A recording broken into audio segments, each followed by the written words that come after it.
Flexion extension, flexion extension. तो इस तरह से हमने दो मूवमेंट्स देखे, फ्लेक्शन एक्सटेंशन। तो अब हम उन दोनों मूवमेंट्स को आसनों के हिसाब से समझने की कोशिश करते हैं। तो हमने देखा फ्लेक्शन और एक्सटेंशन, जब भी किसी जॉइंट का एंगल छोटा हो जाएगा तो उसको हम बोलते हैं फ्लेक्शन। तो अगर मान लो मैं सूर्य नमस्कार की सेकंड पोजीशन कर रहा हूं, पाद हस्तासन, तो जो वेस्ट जॉइंट है वो छोटा हो रहा है, तो इसको कहते हैं फ्लेक्शन। और अगर मैं वापस न्यूट्रल पोजीशन में आ रहा हूं, इसको कहते हैं एक्सटेंशन। सिंपल है। वैसे ही अगर पवन मुक्तासन को इमेजिन करना है तो दिस इज फ्लेक्शन, क्योंकि ये जॉइंट का एंगल छोटा हो रहा है, और ये extension. Flexion extension, flexion extension. अब अगर आपने सेट 2026 के लिए एग्जाम फॉर्म फिल किया है तो आपको पता होगा कि एग्जाम में 2 महीने भी नहीं बचे हैं।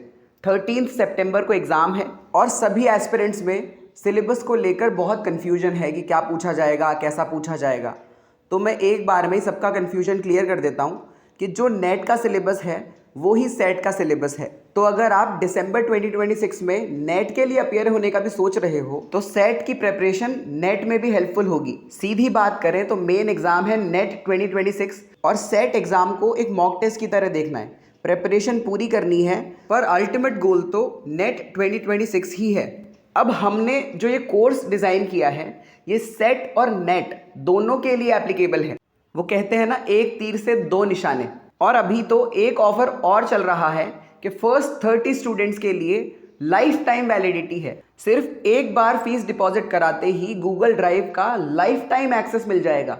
पर मैं दिल से ये चाहता हूँ कि दिसंबर 2026 के बाद आपको उस कोर्स की ज़रूरत ही ना पड़े, क्योंकि मैं नहीं चाहता कि आपको उस लूप में फंसा रहना पड़े जहाँ पर नेट हो गया पर जेआरएफ नहीं हुआ, पीएचडी हो गया पर नेट नहीं हुआ। मैं चाहता हूँ कि ये अटेम्प्ट आपका आखिरी अटेम्प्ट हो और इसी अटेम्प्ट में आप जेआरएफ क्रैक करके जीवन में और बड़े लक्ष्यों को प्राप्त करने का प्रयास करो। अब अगर आपको कोर्स के रिगार्डिंग कोई और डिटेल चाहिए या फिर मुझसे डायरेक्टली बात करनी है तो ये फ़ोन नंबर है, इस फ़ोन नंबर पे कॉल करके आप मुझसे कनेक्ट कर सकते हो और सिलेबस के बारे में, एग्ज़ाम की प्रिपरेशन के बारे में, एग्ज़ाम के प्रेशर को हैंडल करने के बारे में, स्ट्रेस को मैनेज करने के बारे में कोई भी क्वेरी हो, कोई भी डाउट हो तो आप मुझसे डायरेक्टली पूछ सकते हो।